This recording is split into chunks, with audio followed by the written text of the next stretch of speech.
কিরে চলে এসেছিস বাবা? হ্যাঁ মা, আজকে কাজ তাড়াতাড়ি শেষ হয়ে গেল, কিন্তু তুমি এখন এই গাছের গোড়ায় পানি দিচ্ছ কেন? বৃষ্টি বাদলা তো আর নেই, আমগুলো কেমন যেন ঝরে যাচ্ছে, সেই জন্যই তো গাছের গোড়ায় পানি দিচ্ছি। এখন আর পানি দিয়ে লাভ নেই, আমগুলো তো অনেকখানি বড় হয়ে গেছে। বুঝেছি, এখন তুই আমাকে কত কিছুই না বুঝাবি, ওসব কথা আমার এখন আর মাথায় ঢুকে না বাপু। তুই গোসল সেরে এসে বস, আমি আসতেছি। তাড়াতাড়ি এসো কিন্তু, আমি আবার গোসলটা সেরে একটু বাজারে যাব।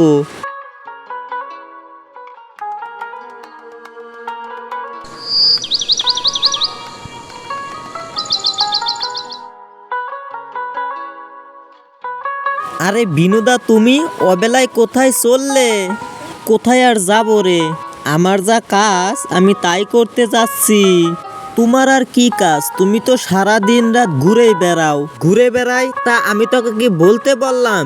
এই ও আচ্ছা, বুঝেছি, কিন্তু এভাবে আর কতদিন মিনুদা বলো? কিছু একটা তো করো, তা না হলে তো তোমার সঙ্গে কেউ মেয়ে বিয়ে দিবে না। দরকার নেই রে ভাই, ওসবের দরকার নেই। তোর মনে হয় তুই করগা, আর আমি তো চুরি ডাকাতি করে বেড়াই না। তা যদি করতে, তাও না অন্তত বলা গেত যে ছেলে একটা কাজ তো করে, তাই না? তেরিকা, শুধু শুধু এখানে এসে ফাংবাজি মারাচ্ছিস, চললাম আমি।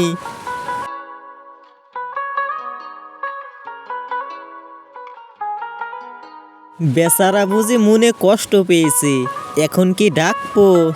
না না না, থাক থাক, পরে একবার ডেকে মাপ চেয়ে নিব।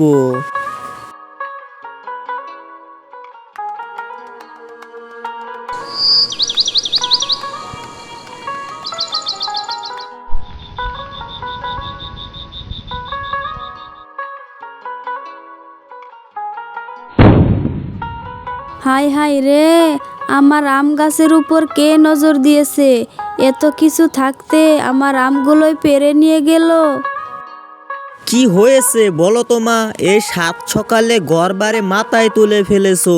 বাড়িঘর কি আর এমনিই মাথায় তুলছি? দেখ দেখ, আমগুলো সব চুরে পেরে নিয়ে গেল। এত কিছু থাকার পরেও চুরে শুধু আমগুলোই নিয়ে গেল। আরে তাই তো, নিচের সব আম পেরে নিয়ে গেছে। তো আর বলছি কি, কার এত বড় সাহস যে আমার গাছের আমগুলো সব পেরে নিয়ে গেল? তুমি চিন্তা করো না মা, চোরকে আমি ঠিকই খুঁজে বের করে নিব, তারপরে যা উত্তম মাত্তম দিব না। এখন তুমি তোমার কাজে যাও। সে না হয় যাচ্ছি, কিন্তু যে আমার আমগুলো পেরে নিয়েছে তাকে আমি তো চাই চাই।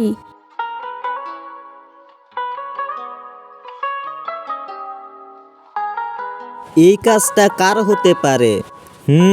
মনে পড়েছে, এটা বিনুদার কাজ। কাল আমার সঙ্গে কথা বলে পারেনি তো, সেই জন্য গাছ থেকে আম চুরি করে নিয়ে গেছে।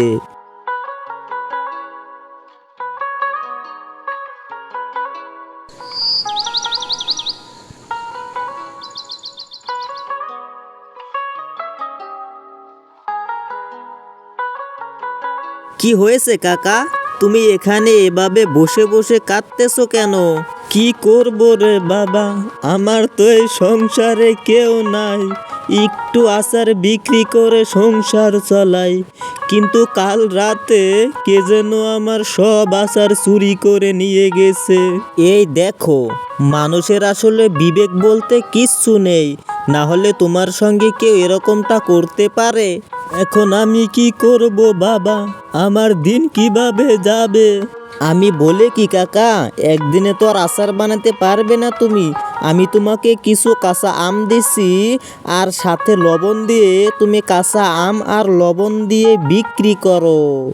তা মানুষ কি কাঁচা আম খাবে রে বাবা? কি যে বলো না কাকা, তোমার কাঁচা আম আর লবণ দেখে যে তোমার আচার চুরি করেছে তার জিভ দিয়ে জল চলে আসবে, আর তাছাড়া যা গরম চলেছে তোমার সব আম ফুরিয়ে যাবে।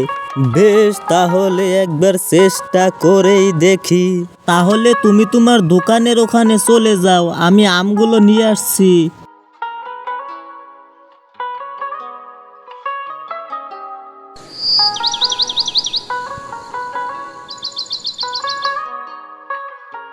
কিরে বিনু, ওভাবে তাকিয়ে তাকিয়ে কি দেখিস?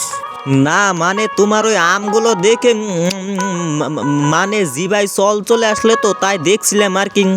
ও তাই বুঝি, তাহলে এখান থেকে ফ্রিতে দুটো আম খেয়ে যা, খুব টক আম কিন্তু। এখানে এই চোর চোর চোর ধরেছি।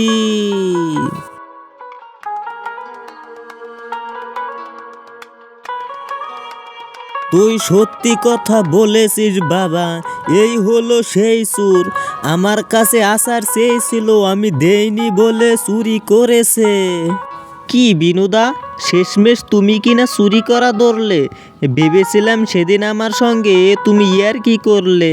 আমাকে তুই বাঁচারে রমেশ, আমি আর জীবনে এমনটা করব না। তোর গাছের আম চুরি তো দূরের কথা, তোর গাছের আমের দিকে তাকাবই না। আরে দাদার আম তো আচার তো খাবই না। বেশ, এত করে যদি বলছো তাহলে এবার মিনুদাকে ছেড়ে দাও।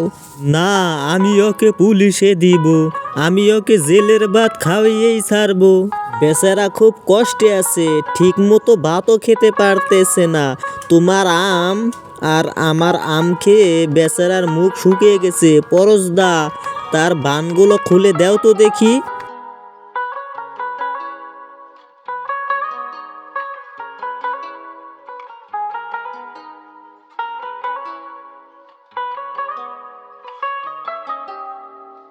আজকে তোর জন্য উচিত শিক্ষা পেল এই বদমাসটা।